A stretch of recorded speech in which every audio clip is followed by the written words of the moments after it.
Cette double conférence publique a pour objectif de sensibiliser les populations et acteurs sur les défis et enjeux liés à l'extrémisme violent et le terrorisme au Sahel, couplés aux causes et conséquences de la migration clandestine. Quelle action pour une solution durable? Le message, nous le centrons sur l'éducation. Nous disons que nous devons avoir une structure sociale qui fabrique, une structure sociale, une industrie sociale composée d'écoles et de structures familiales qui fabriquent des citoyens gagnés à la paix. Tout part et tout vient de cela. Le candidat de paix de demain s'acquiert par l'éducation et la somme d'informations qu'on lui donne.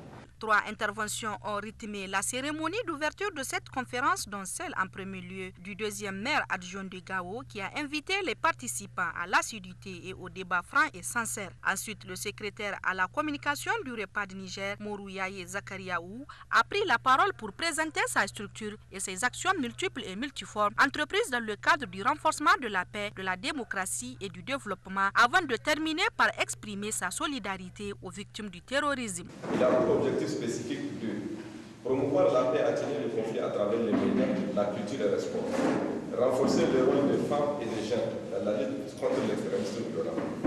Je voudrais enfin exprimer la solidarité du REPAD à toutes les familles victimes des attaques terroristes qui ont frappé le Mali et qui continuent de faire des victimes dans nos pays du Sahel. Les objectifs globaux de la conférence ont été développés par le représentant du gouverneur de Gao, président la cérémonie d'ouverture.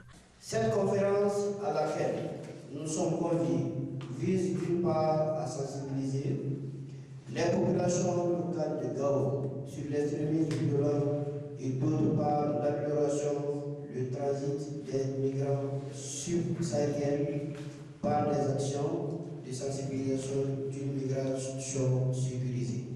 Le public de Ouagadougou, à 100% jeune, et celui de Gao mixte ont été édifiés sur les thèmes par des éminents conférenciers, dont le pasteur de Gao. L'école peut aider à détecter et à prévenir des signaux précurseurs de radicalisme et de portées violentes.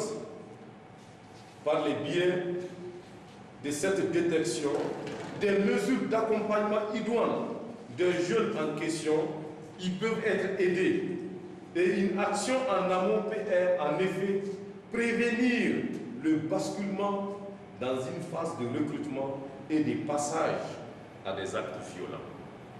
Ça, c'est même avant qu'on aille à la radicalisation. Exécuté dans le cadre du projet d'appui à l'atténuation des conflits et de la promotion de la paix au Sahel, cette double conférence entend faire contribuer chaque citoyen du retour de la paix au Sahel à travers une prise en charge responsable basée sur les valeurs humanitaires, de la migration, de l'extrémisme violent et du terrorisme. Une initiative du REPAD saluée vivement par tous les participants qui l'ont encouragé à multiplier au demeurant ces genres de rencontres.